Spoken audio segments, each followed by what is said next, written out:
네, 반갑습니다. 루트 컴뱃 시스템 총괄지도사범 김대웅 원장입니다. 이번 영상은 질문 받았던 게 이제 군 특수부대 잠깐만요.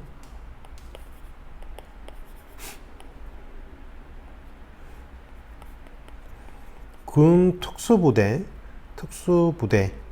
출신자하고 이제 종합격투기 아니면 뭐 킥복싱이든 이랑 이제 붙었어. 실제로 붙으면 누가 이길까 이거예요. 여기서는 이제 전전 현대죠. 뭐 실제 만약에 무규칙 상황에서 맨손으로 이제 붙었어. 그래서 뭐 상대방을 죽일 수도 있는 무규칙 상황에서 이제 맨손 상황에서 군특수부대랑 종합격투기나 킥복싱 이제 선수 출신자들이 붙었을 때 누가 이길까? 당연히 이쪽이죠. 이거는 비교가 안 돼요. 이거 왜냐하면 사람들이 제일 많이 착각하는 게 군 특수부대는 살상을 목적으로 하니까 무규칙 상황에서 아주 강하고 이제 종합격투기는 스포츠니까 이제 규칙 하에서 싸우시는 분들이라서 이제 무규칙 상황에서는 당연히 군 특수부대가 유리할 거라고 착각하는 거예요. 일반인들이, 마니아들이. 예.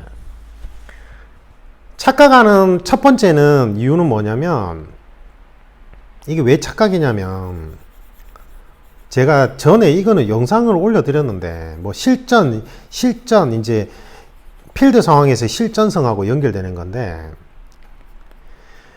실제 실전 상황이죠. 실전 상황에서 이제 필드 상황이라고 생각합시다. 필드 상황에서도 항상 제약 사항이 있어요. 제약 사항. 제가 이 관련 영상을 이미 올려드렸어요. 예를 들면 내가 저 사람은 은밀하게 죽여야 된다는 거. 근데 예를 들면 내가 침투를 했어. 인질 구조를 위해서 침투했는데 소리 없이 이 사람을 제압해야 돼. 죽여야 돼. 이 적군을. 근데 적군은 요란하게 소리를 내야지 알릴 수 있잖아요. 그러면 나는 지금 두 사람을 내가 은밀하게 침투해 들어가서 만약에 죽여야 된다면 나한테는 그게 제약사항이 되는 거예요. 이게 뭐예요? 일종의 스포츠에서 규칙과 연결되어 있는 거예요. 이게 예를 들면 머리 박치기는 안 돼. 고안 차기는 안 돼. 이거 그러니까 이게 이제 애초에 왜 이게 오해가 생긴 거냐면 총이 등장하기 전에 일본을 예로 듭시다. 사무라이들이 이제 전쟁에 나가기 전에 훈련을 하잖아요. 훈련을 할 때 항상 훈련의 실전성 확보가 문제예요. 이거는 뭐 사무라이들 뿐만 아니라 동서양을 막론하고 그래요. 근데 생각을 해봐. 이게 훈련 상황인데 진검을 들고 서로 격검을 시켜버리면 스파링 격검을 시키면 돼요, 안 돼요? 전쟁에 투입되기도 전에 훼손된다고요. 이해가죠? 그러면은 훈련의 목적은 뭐예요? 이 사람의 이제 살상기회죠. 살상기교를 높이는 데 있잖아요. 기술적인 숙련도를 높이는 데 있잖아요. 체력은 일단 부차적인 거고. 그러면 기술 숙련도를 높여야 되는데 이제 안전하게 훈련을 해야 되잖아요. 그럼 안전하게 훈련하려고 하면 어떻게 해야 돼요? 규칙을 만들 수밖에 없는 거예요. 예, 그래서 이제 중요 급소 부위들, 그래서 검도 같은 경우에는 손목, 양머리, 정머리, 그 다음에 이제 찌름 두 군데, 그 다음에 허리만 이제 격자 포인트로 하고 포인트를 한 판으로 하는 거는 거기가 제일 가격하기가 배기가 힘든 부위라서 그렇다고요. 손목을 만약에 이제 내가 이제 서로 수싸움을 통해 가지고 손목을 정확하게 격자를 할 수 있으면 이런 데는 다 벨 수 있어요. 허리도 마찬가지예요. 좌우머리도 마찬가지고, 좌우머리에 내려오는 사선으로 내려오는 부분을 위치만 약간 낮게 하면 허벅지가 된다고요.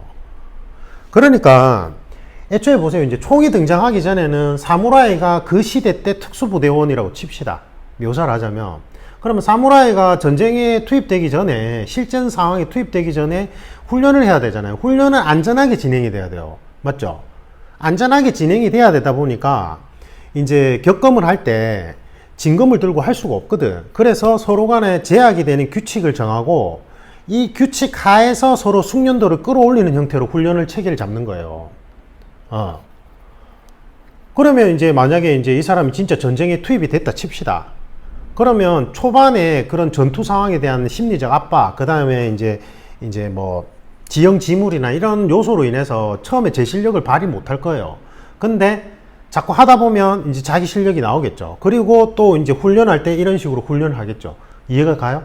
그러니까 애초에 종합격투기가 현대 스포츠화된 스파링 중심의 종합격투기나 킥복싱이나 복싱이나 이러한 종목들이 스포츠 개념이 아니라 예전에 이제 총이 등장하기 전의 시대의 개념으로 보면 전사계급에 가까워요.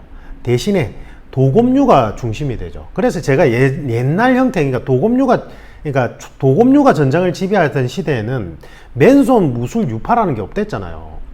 대부분 다 뭐 몽둥이라든지 검이라든지 그거를 하다가 없는 상황에서 맨손인 상황에서 이제 기술 이제 관절기라든지 타격이 들어가는 거라고요. 예. 그러니까 애초에 전제 조건 자체가 현대 그 특수부대원이랑 그 다음에 이제 이 종합격투기 선수랑 뭐 무규칙으로 붙게 하는 거는 애초에 성립이 안 돼요. 규칙이 있는, 그러니까 제약 사항이 있는 상황이든 무규칙이든지 간에 맨손 상황에서는 맨손 종합격투기나 킥복싱 선수 못 이겨요. 군 특수부대가 현대 훈련이 된 군 특수부대는 총기 위주로 훈련이 잡혀 있단 말이에요. 예? 그럼 예를 들면 내가 이제 이 사람이 최고 특수부대 뭐 707이라든지 아니면 이제 정보사라든지 아니면 UDTC에 9년이 근무했다고 칩시다. 9년. 엄청 오래 근무한 거잖아요. 맞죠? 예? 베테랑일 거 아니야. 근데 이 사람이 만약에 종합격투기나 킥복싱으로 치면 9년이 그렇게 긴 건 아니에요. 예. 근데 9년이면 그나마 되는데 뭐 4년이라 칩시다. 5년이라 칩시다. 주짓수로 치면은 이제 블루벨트예요. 블루벨트. 검도로 치면 한 2단 되겠네요. 2단. 숙련도를 올릴 수 없어. 근데 하루 종일 그걸 하는 게 아니잖아. 뭘 해요? 총기 위주의 훈련이 잡혀 있다니까. 예. 그러니까 규칙이 무규칙 상황에서 상대방을 죽여도 되는 상황인데 맨손을 전제 조건을 따라가 버리면 맨손 종합격투기나 뭐 킥복싱이나 주짓수 하는 사람을 못 이겨요. 종합격투기 그 군 특수부대원들이.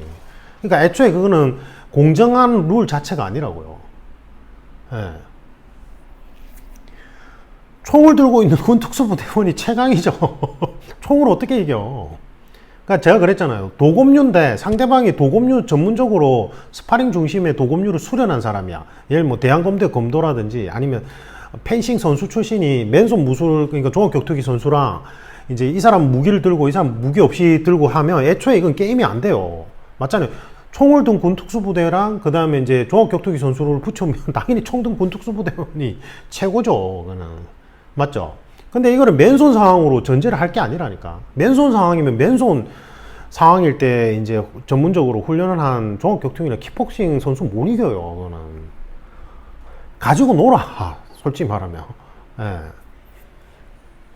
군 특수부대에서 그래서 이제 제가 그랬잖아요. 요즘에는 제가 알고 있기로는 미국에서도 미국 특수부대 내에서 그냥 종합격투기 훈련을 그냥 시키는 걸로 알고 있거든요. 그러니까 왜냐하면 종합격투기 훈련을 하면 스파링을 할 수 있으니까 그라운드 상황이랑 타격 상황에서 체계적으로 스파링 훈련 체계가 이미 갖춰졌고 증명이 됐잖아요. 한 20년 가까이 종합격투기가 하나의 종목이 되면서 그 전까지는 우리나라 군 특수부대도 보면 그냥 합을 맞춘 형태예요. 합을 맞춘 형태. 합을 맞춘 형태는 스파링 해보면 한계가 드러나요. 여러분들이 킥복싱이나 복싱을 미트치기 아무리 많이 해봐야 스파링 경험치기 안 쌓여있는 상황에서 스파링 해보면 헤매요. 막 이렇게. 공방의 이치는 또 다른 개념이거든. 공격 타이밍, 그 다음에 회피 타이밍, 그 다음에 카운터 타이밍, 그 다음에 어떻게 수를 싸움할 것이냐. 그래서 뭐 어떻게 이제 호흡을 뺏고 어떻게 공간을 장악하고 그 다음에 어떻게 공격을 유도한 다음에 어떤 식으로 이제 공격과 방어를 끌어갈 건지 이거는 또 전술 개념이잖아요. 공방의 이치라고 하잖아요. 그게. 이건 또 다른 영역이에요. 애초에. 예. 근데 종합격투기나 킥복싱을 하신 분들은 맨손인 상황에서 그러한 이제 공방의 이치까지 이제 실제 시합을 통해서 이제 아니면 또는 도장 내에서 아주 많은 스파링을 통해서 그 공방의 이치의 노하우를 익힌 분들이고, 군 특수부대는 아직까지 우리나라는 훈련 체계가 스파링 중심으로 안 짜여져 있어요. 합을 맞춘 형태만 주구장, 그러니까 예를 들면 복싱으로 치면 미트치기만 주구장창한 거야. 근데 미트치기 4, 5년 아무리 해봐야 실제 스파링에는 또 다른 영역이라고요, 이거는.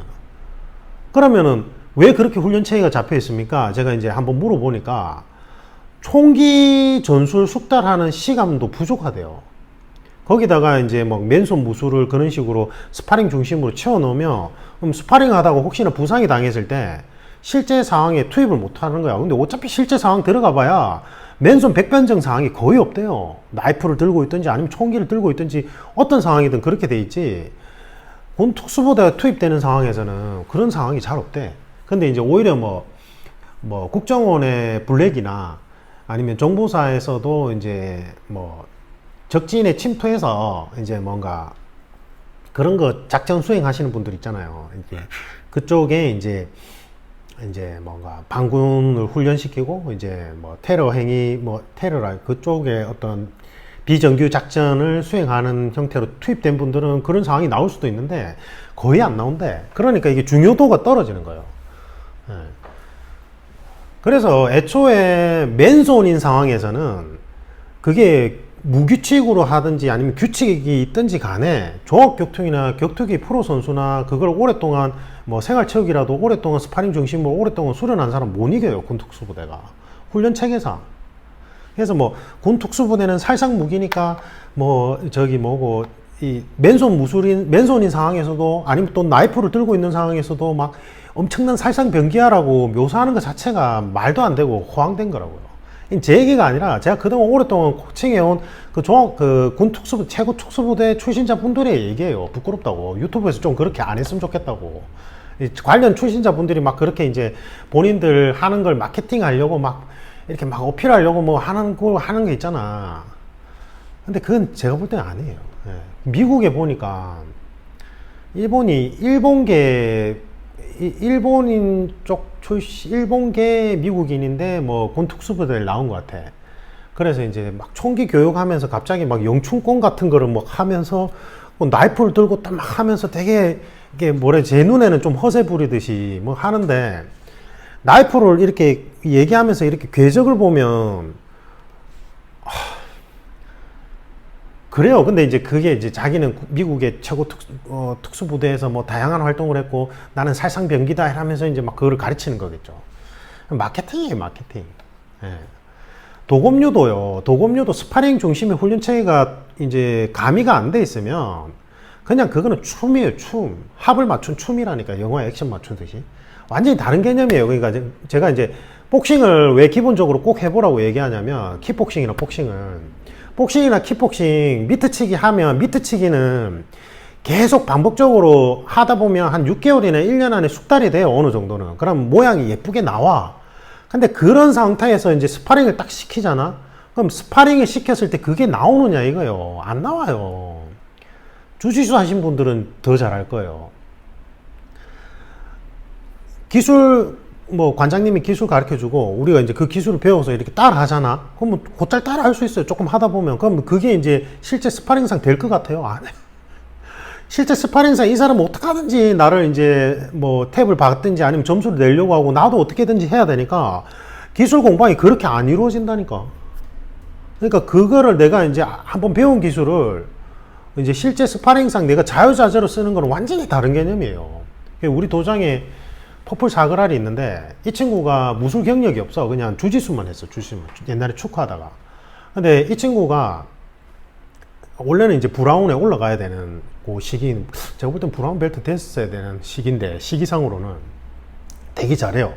근데 이제 자기가 저보고 하는 얘기가, 아 형님 저도 예전에 막 그 주짓수 기술 막 기록도 하고 일기도 쓰고 막 영상 강의도 엄청 많이 보고 했는데 결국은 실제 상황에서 이제 스파링 상황에서 제가 쓸 수 있는 거는 몇 개 안 되더라고요. 그러니까 그 기술을 얼마나 숙련도를 올리는가가 중요한 거지. 스파링상 기술을 계속 많이 아는 거는 한계가 있을 수밖에 없더라고요.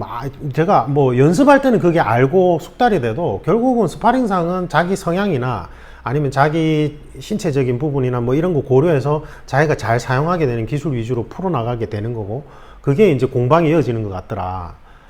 이제 깊이를 얘기하는 거예요. 어떤 하나의 기술의 깊이, 공방의 이치상.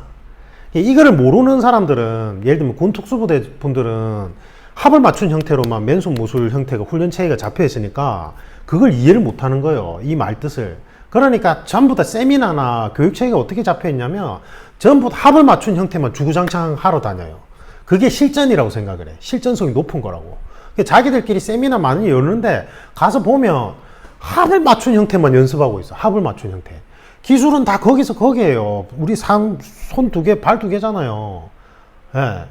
그 자기들은 자기들이 실전성을 추구한다라고 주장하지만 정작 세미나 이런 거 들어가 보면 실제 스파링상, 실제 공방에 이어질 때 어떠한 공방의 이치와 그 다음에 이제 수싸움이 있는지, 그 다음에 그게 어떻게 전개돼 가는지 거기에 대해서는 전혀 말을 못 해요. 해본 적이 없으니까. 그러니까 합을 맞춘 형태로만 이래요. 이러고 다닌다니까, 자기들끼리. 그게 무슨 실전성이야. 그러니까 총기에 있어서는 최고 전문가들이 맞아요. 군특수부대원들은. 현대전에 있어서는. 근데 나이프나 맨손인 상황은 아니에요. 몰라요, 잘. 제가 한두 명 가르쳐 봤어요. 모른다니까. 본인들 입으로 얘기하는 거예요. 그러니까 애초에 종합격투기 선수 출신이랑 군특수부대원이랑 맨손인 상황으로, 전제 조건을 맨손인 상황으로 무규칙을 전제로 하는 건 애초에 그거는 공정한 게임이 안 돼요. 예. 질문에 대한 답이 됐는지 모르겠습니다. 예. 저는 군 특수부대 쪽이 그 몇몇 분들이 무술 사기꾼이라면서 이제 제가 볼 때는 스파링 중심의 무술 수련 안 해보고 합을 맞춘 형태만 주구장창 한 분들이 보면은 이제 그런 세미나를 열거든. 군 특수부대원들이나 이제 경찰 대상으로, 그리고 뭐 체포술이라든지 근접격투술이라는 세미나를 열어. 그러면 이제 군 특수부대원 분들이 그걸 보면 또 사기꾼이다 욕은 하는데, 그게 그렇게 될 수밖에 없는 게 본인들 훈련 체계가 합을 맞춘 형태로만 훈련을 하니까 그 사람들이 그렇게 나서는 거라고요. 예. 본인들의 훈련 체계가 만약에 스파링 중심으로 공방의 이치를 숙달시키는 형태로 가 있다면 애초에 그런 분들이 아마 세미나를 안 하겠죠. 맞죠? 그리고 세미나식으로는 한계가 있을 수밖에 없어요. 모의 훈련 상황이 뭐 합을 맞춘 형태가 나쁘다라는 게 아니라, 그거는 스파링 중심의 어떤 훈련 체계가 어느 정도 숙달이 된 사람한테 이제 모의 상황별 훈련은 그냥 이렇게 뭐라 해야 돼, 보조적으로 들어가야 돼요. 교육 프로그램상으로. 예, 제가 하고 싶은 말은. 그래서 애초에 성립이 안 돼요. 애초에 성립이 안 됩니다. 예, 도검료도 마찬가지예요. 도검료도 제가 그랬잖아요. 지금 우리나라 군특수부대 뭐 해가지고 뭐 그거를 이제 발을 붙여가지고 막 서로 막 이렇게 하잖아. 그거는 쎄쎄쎄가 나쁜 거 아니야. 우리 쎄쎄쎄 있죠. 부르나는 이게 예전에 조선시대 때 뭐 수바키라는 게 기록에 남아있지만, 이제 복원했을 때 어떤 형태였을까 했을 때 이제 손의 공방의 위치를 올리기 위한 훈련법으로는 있는데, 그거는 다리를 고정해서 하는 거는 매우 초보자들한테 처음에 골반의 움직임을 익숙하게 만들기 위해서 하는 거지, 그 단계가 지나면 무조건 다리로 공간의 사각지대를 파고 들어가서 이제 사각지대에서 공방이 이어지게끔 훈련을 잡지, 그렇게 안 잡아요. 이건 뭐 다음에 제가 기회 되면 예전 영상에서 말씀드렸던 것 같고, 질문에 답이 됐을 거라고 생각합니다. 애초에 그거는 성립이 안 됩니다. 네, 성립이 안 되고, 그러면 선생님 군특수부대가 막 실제 필드 상황에 많이 투입이 돼가지고 서로 죽고 죽이는 상황을 많이 겪었다면 이제 막 그런 무규칙 상황에서 더 유리한 게 아닐까요? 생각을 해봐. 지금은 총이 지배하는 시대고, 그리고 그런 상황을 많이 겪었다 하더라도 조폭들이 더 많이 겪었죠. 그런 상황을. 맞죠? 근데 생각을 해봐요. 그러면 이제 그 사람이 이제 맨손으로 다른 사람을 살상해서 그런 실전 상황을 겪었을 거라고 생각했을 때 그 실전 경험이 얼마나 될 것 같아요? 아마 실제 투입되는 작전상 한두 번, 끽 해봐야 한두 번일걸? 그렇게 또 많이 투입도 될 수가 없고, 그리고 그걸 압도적으로 내가 이겨서 상대방을 이제 죽일 정도라면 그 사람이 상대방이 완전히 일반인이었겠지. 상대방도 어느 정도 훈련된 사람한테는 그렇게 못하는데. 예. 맞죠? 그래서 그런 전제 조건들은 다 의미가 없어요. 제가 생각할 때는. 예. 그래서 맨손 상황으로 붙는 것 자체가 애초에 공정한 게임의 룰이 될 수가 없어요. 이거. 비교가 안 된다고. 이상입니다.